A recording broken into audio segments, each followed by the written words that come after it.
Hey, what's up, universe? It is 1:38 a.m. on technically Sunday. Sorry, that's not true. Tuesday, August 8th, 2023. I had my day mixed up there for a minute.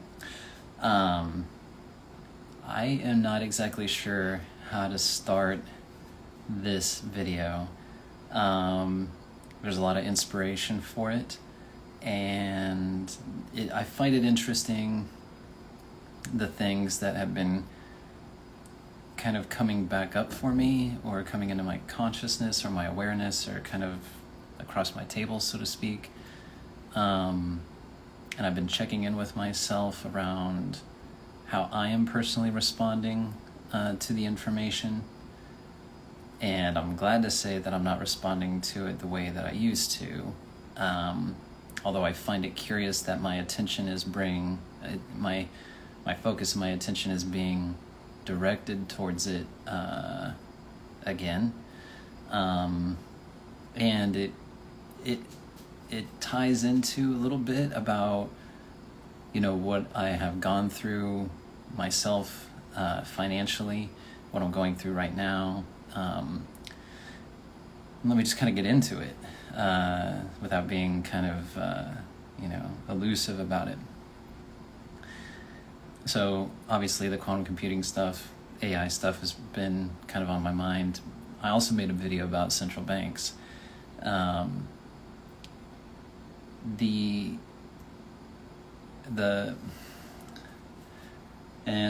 me just, before I get into this, back in 2008, late 2008, is when I started really freaking out about the state of the world. And for 4 or 5 years, I pedal to the metal, freaked out about the state of the world, and I made it basically my second job to analyze the news. I think I've mentioned this before in previous videos, and I even wrote daily a publication that I emailed my friends, emailed to my friends, called The Pessimistic Optimist, and where I literally researched the news. Didn't just read the news, I researched the news.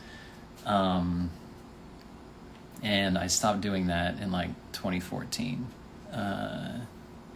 before my divorce was final, but when I moved out of the house. I really just decided that it was extremely toxic for me. There was very much an energy for that 5-year period when I was doing that, where I felt like I was trying to quote unquote shake people awake, or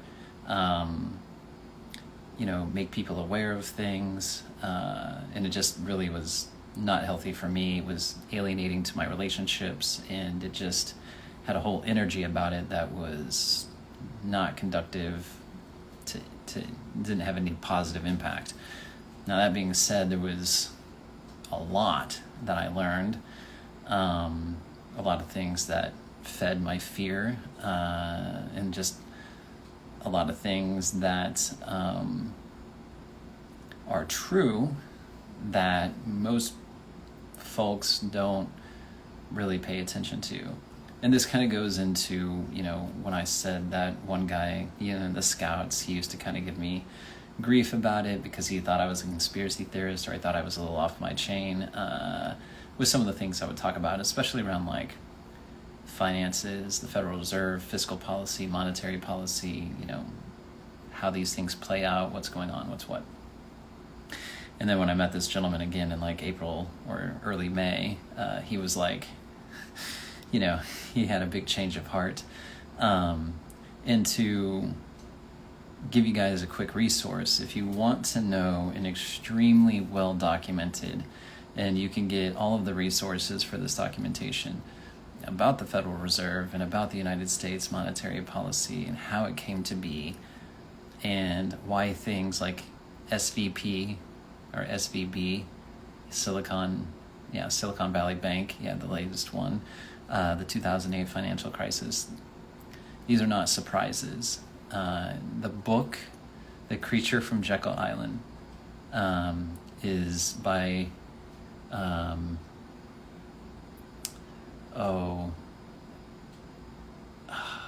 now I forget the author's name. I'm going to mispronounce it or get it wrong. I'm going to butcher it.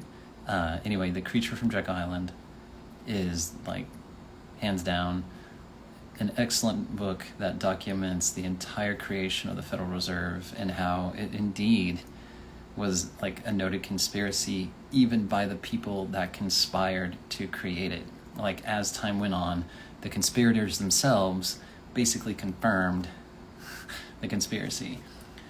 So I'm not here to raise alarms in the sense of like, hey, get freaked out, because that's not going to do any good. So I'm glad that my energy is different around this information now. The fact remains that it's true though, right? So what's coming across my awareness now, and I saw this yesterday and I started looking into it tonight, is about August 22nd and how there's going to be a meeting or a summit of the BRICS and nations, and I think it's am I going to say it wrong? Johannesburg, South Africa. And it's theorized that they will announce a gold-backed currency to run counter to the US dollar. Now, like, and I've done some research into this too, and some interesting things. Like, are you guys familiar with The Rich Dad, Poor Dad, right? So the author, Robert Kiyosaki, well, he has, a YouTube channel, and I ran into an interview that's a couple of weeks old. The name, you can look this up. The name of this episode is called Gold-Backed Currency Launching August 22nd. Robert Kiyosaki and Andy Setchman. It's SCHECTMAN. It's very informative, 45 minutes or so. And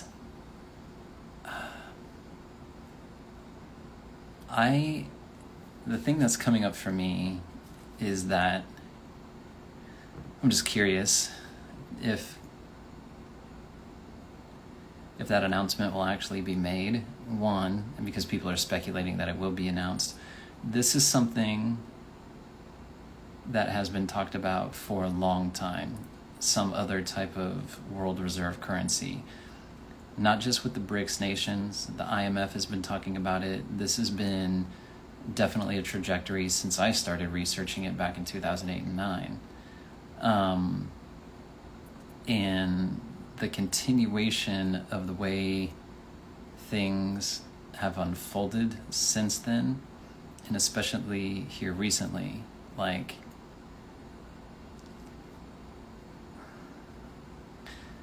it's my belief that the reason there's so much military spending, as I mentioned in my previous video, in the United States is simply to enforce our world reserve currency, to enforce that decree of fiat money.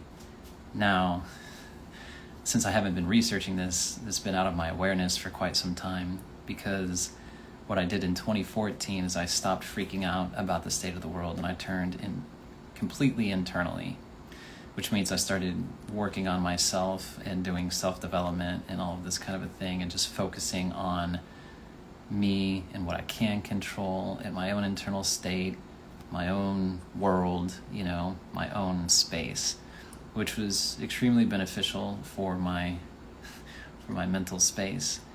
So I just basically stopped getting involved or having any of the outside world take up or occupy any concerns of mine. I just didn't care, whatever. So it's interesting that this stuff is coming back up for me, and the new developments that have been happening, that I was like, what? Because stuff that correlates with what I was researching back when I was freaking out about it. And both geopolitically and economically, fiscally, I am just curious if there will not be some type of major event that is like war, that who knows the reason, who knows the cause, but I am curious if some type of event will not transpire, not necessarily before the 22nd of August, but just around, maybe before things get, how do I want to say this? Because there's a couple different ways it could go.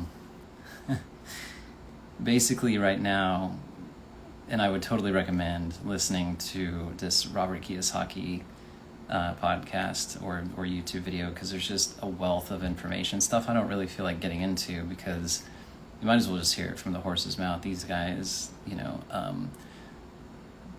this is what they do. This is what they do. They're professionals. They invest. They talk about this stuff.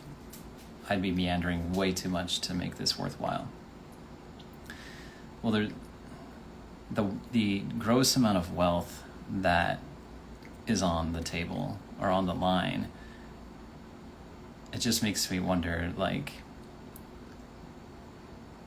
there'd be people, it would be easy to say that there would be individuals or groups that would not give that up willingly, so to speak. That, perhaps, that's one scenario. That, or they would be willing to give it up because there's something else that is going to be coming to take its place. And I'm not talking about the gold standard, the gold back bricks. I'm talking about like the central bank digital currencies. I don't know. There's definitely a bifurcation between the East and the West, so to speak. And it's hard for me to envision an easy transition or a separation, a decoupling between what we have currently established between the East and the West, and some type of stability that doesn't incur some type of massive disruption, be it through warfare or economic disturbance. And again, I mean, I know that I'm not like, hey, don't get freaked out about it. I'm just, for me, it's just an interesting thing. And the reason I was saying at the beginning of this video is that I'm curious about like what I've been going through and like what I've been focusing on mentally. It's interesting to me because I just wrote on LinkedIn, again, being vulnerable, about how am I managing being homeless? How am I managing being unemployed?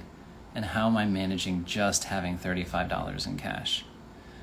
And I give 3 points about like, this is, I had to think about it. And I'm like, this is actually how I'm doing it, And that time between 2014 and now, over the last 10 years or so, has been like me developing that process and practicing that process. And it's like basically going to the gym every day, and it makes me wonder if there's like a bigger reason at play, because part of the thing with AI, and the thing that I've been talking about with AI, and it could be unrelated to AI, it could be related to this, really any type of massive change. And that's what I wrote on LinkedIn, is that what I've been practicing is, how do I relate to change? How do I keep my center amidst huge change? Now, you've seen me talk about being suicidal, you've seen me cry on these videos, and that's all true. Now, that's like in the moment, because there's definitely been times where I'm like, this shit's fucking dark, this is really hard, this, like, these feelings are real, and I view it as me having parts of myself die that are, they're validly feeling this, that part of me is totally feeling that death, it's feeling suicidal, it's feeling very lost. I have felt these things. Now, if you've been with me through these videos, you've heard me talk about how there was a time, when I was with Reese was like, why are you doing this, in a way? And I'm like, I don't know. I just feel like it's something that I need to go through. And about how when I was in Costa Rica, there was that guy, and he was talking about, how the elders do these sweat lodges for days, and they won't eat or drink for days because they know what it's like to really be thirsty and to be really hungry, so that there's just that connection of relating, And so people know, it's like if drug addicts talk to other drug addicts, there's just, when people can seriously empathize, like legitimately be like, I've been there, that's a whole different connection. That's a whole different relationship. And when people can make those genuine connections, that's how people get through those hard-ass times.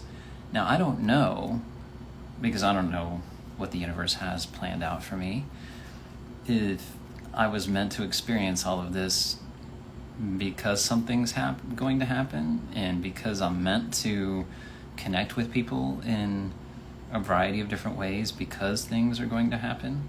I don't know. It's just something that comes across my mind, is like, this would be extremely disruptive. I know what it's like to freak out. I just know what all of this feels like. And I've been talking about our species. I've been talking about helping, and I don't know why this is coming across my table right now. And as I listen to these people, I know what I used to feel like when I encountered this information. It scared the shit out of me. And I know how I'm relating to it now. And I'm like, okay, to me, this sounds very much like the same stuff I was hearing back then. And it's all very real. And I'm not scared of it. It has a different flavor to me now, where I don't know, there's a calm about it to me, even though it's it could be extremely disturbing. I'm just picking my language because I don't want to, the magnitude, I don't want to understate, and at the same time, I'm not looking to stoke anything. So, like I said, I don't know what I'm trying to get at with this video. It's just very, very, very bizarre. Things that are happening, and I mentioned Syria yesterday. There's stuff going on in Syria, like within the last 12 hours. And just the instability in that region, of course, that's been present for quite some time. Just the amplification, coupled with the stuff that's coming up towards the end of the month with the whole BRICS potential announcement. I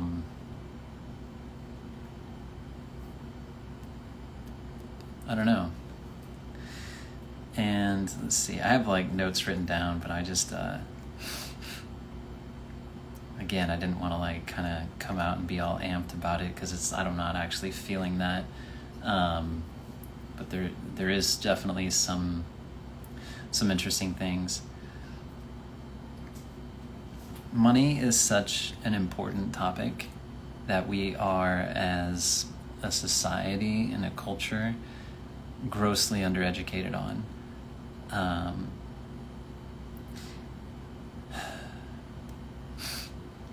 A great resource for this, if you care, is, and this is somebody I ran into back when I was freaking out about stuff, and it's still available on YouTube. Mike Maloney, and let's see if I can kind of pull up the...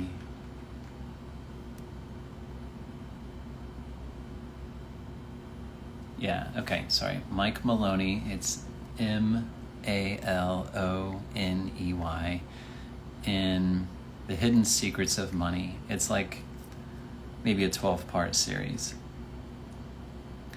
And just to learn about what money is and what the difference between money and currency is. But just to get educated about what is money and how does it really work.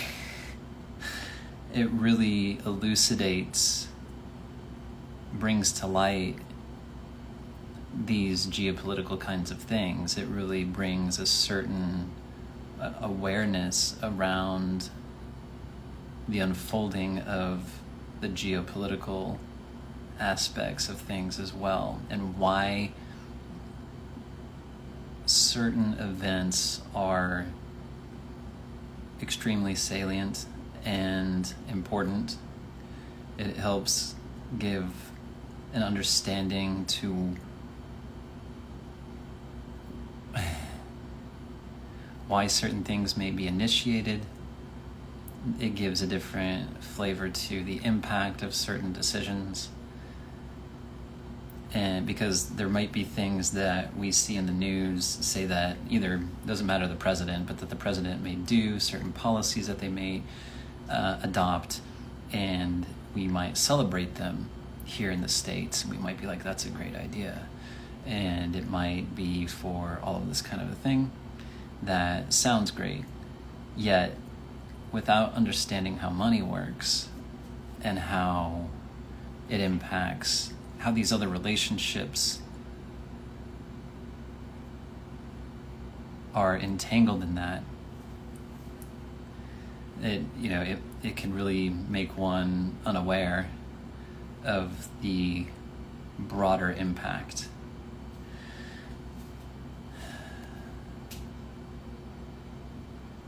And just there's a lot. It can take a lot to get into, and I understand why most people may not be interested. Yet at the same time, it's the kind of thing that really does impact us, because why do you get out of your bed in the morning and go to work? Is it because you're altruistic? Is it because you really want to mortgage your time? You really want to mortgage your life away? Like, you get up and go to work because you earn an income so that you can go do the things that you want to do and have the things that you want to have and experience the things you want to experience. That's why most of us get up and go to work. Now, the reason you go to work is because you get a paycheck. And that's money, right? Or really, it's currency. You get paid in a currency. There's a real difference. The main difference between, and I'll just get into this real quick, the main difference between money and currency is that real money is a store of value, which means that it retains its purchasing power. Now, an important thing to understand is that things don't get more expensive. They don't. Things don't get more expensive. What happens is that the currency becomes worth less. The purchasing power erodes. And if you were to take a look at a graph of the purchasing power of the US dollar once it got unpegged from the gold standard, it's lost like 95% of its purchasing power. It's not because things got more expensive. It's literally because of what we've done with our fiscal and monetary policy and printed money like nothing else. It's the same thing that Nero did to debase the currency of Rome. It's history repeating itself. So what happens, it's just out of curiosity, like, There's no single fiat currency. There's no currency that's ever been decreed ever in any history across any continent, in any country, under any government, at any point in time that has lasted. There's not. None of them. None of them. They all go to zero. It's a 100% failure rate. Fiat currencies fail 100% of the time. Gold and silver, that's been around for millennia, used across the globe, across all cultures, across every period in time, and it has retained its purchasing power. Now, people talk about cryptocurrencies and things like that, and they relate Bitcoin to digital gold, because it has a lot of the same characteristics. I'm not going to get into that, but there's just what happens. We've seen examples in relatively recent history, like Zimbabwe, where you've got billionaires that can't buy loaves of bread because their currency is worthless. So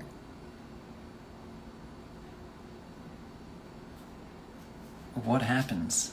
Either, in my mind, there's just a great global conflict, some type of probably horrific war, which is going to be its own form of human suffering, or it's going to be economic, which will also be a great form of human suffering. And that's why it's interesting to me about the things that I've experienced, where it's like I've gone through, it's been self-imposed, but I feel like for some reason I've been guided to experience massive levels of suffering that I chose to experience so that I can work with people that experience similar things that I can relate to. Now, it's pure speculation because, like I said, I don't know what the universe or God has in store or planned for me. And I just find all of this extremely interesting, that these things are unfolding.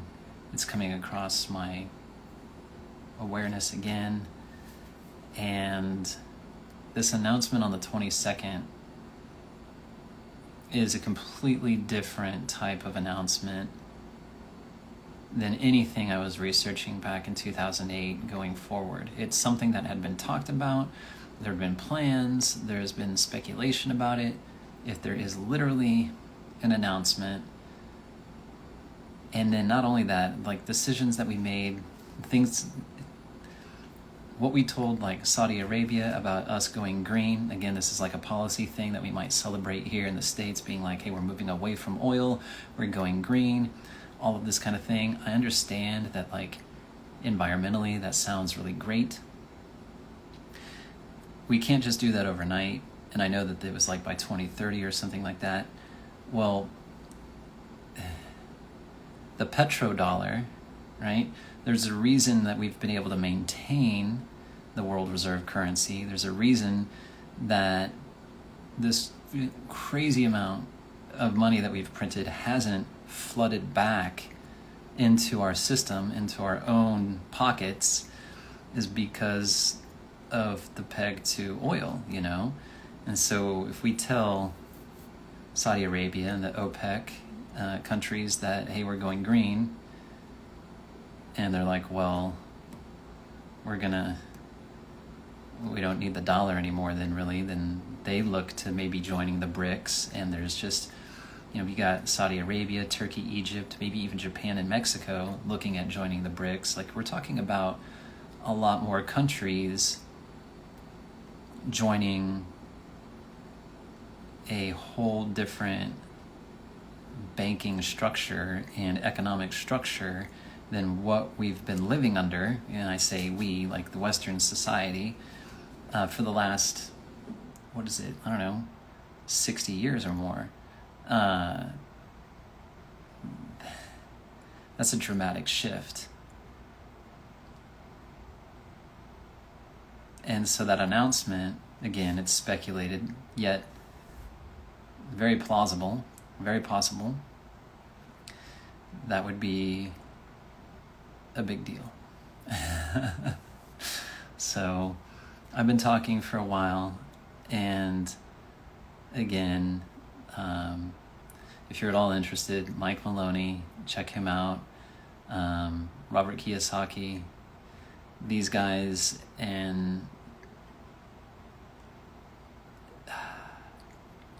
money is just an important thing to be educated on.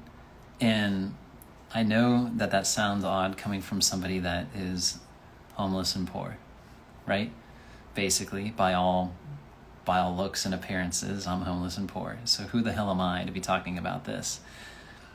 Well, you may not know, because you didn't know me as a child, I've actually been really good with my money. I used to actually bank my sister, my middle sister. I used to bank her because I had money and I counted it. I knew, like, I've always been pretty good with money. My experiences that I've gone through over the last 10 years have been, again, for some reason, guided. And again, I don't know why. So it's not that I'm not good with money. I never had that story in my head. I've always been good with money. I've just chosen to make choices for who knows why. For who knows why. But it is an important thing to be educated on in a different way than we're taught, so to speak. Like, oh, invest it, save it. No. Like, educate yourself on what it is. What is money? What is it? And that will open up doors for you. All right, that's what I got. It's bizarre. It's bizarre. So I'm working on not coming across as a doom and gloomer or a conspiracy theorist, just because, like, I've done that before and it doesn't serve my purposes, and my purposes are mainly to be informative here. It's just like, I know some of this can sound like a conspiracy theory. It can sound alienating to what we have been taught. It can sound contradictory to what we've been taught, and it is. It totally is. So I would just say that if you do your due diligence. If you disagree with anything that I'm saying, fine, research it on your own. If you feel inclined to do so, it's okay. If you don't, whatever. If you do agree with what I'm saying, still research it, verify it. Again, if you feel inclined to do so. I don't know what the point of the video is necessarily, other than just documenting these random thoughts, these things that have been coming up, and they have my attention for the moment. They have my attention, but I'm not freaking out about it like I did before. I'm sitting here and watching it because I'm like, this seems like it's important. More, for like the last 10 years, it hasn't been important. For some reason right now, it seems important again, and in a completely different way. I think that's the main reason I'm doing this video, is because if I had been doing videos back when I was freaking out about stuff, I would have been one of those guys on YouTube for sure that was like, and I thought about doing it then, yeah, would have been a whole different vibe. Just to put it out there, just to say something about it without being, being relatively calm, I feel, in my presentation with it. All right, that's what I got. I've been talking for a long time. I appreciate you listening. I appreciate you being here. And astrologically, for whatever it's worth, today is the 8/8 Lionsgate for that. And you can go research that too if you care to, and what that might mean. Last personal update, if you've made it this far, thank you. I did apply for 4 different roles today. All 4 of them I'm actually excited about. 2 of them are at the same company. one of the companies, I'm like, I read their mission statement and I was like, the very first sentence, I was like, that resonates. So I'm actually really excited about that one. I think they're all AI jobs. Well, related to AI companies, I should say. There's my personal update. Oh, two things just because I thought that was funny.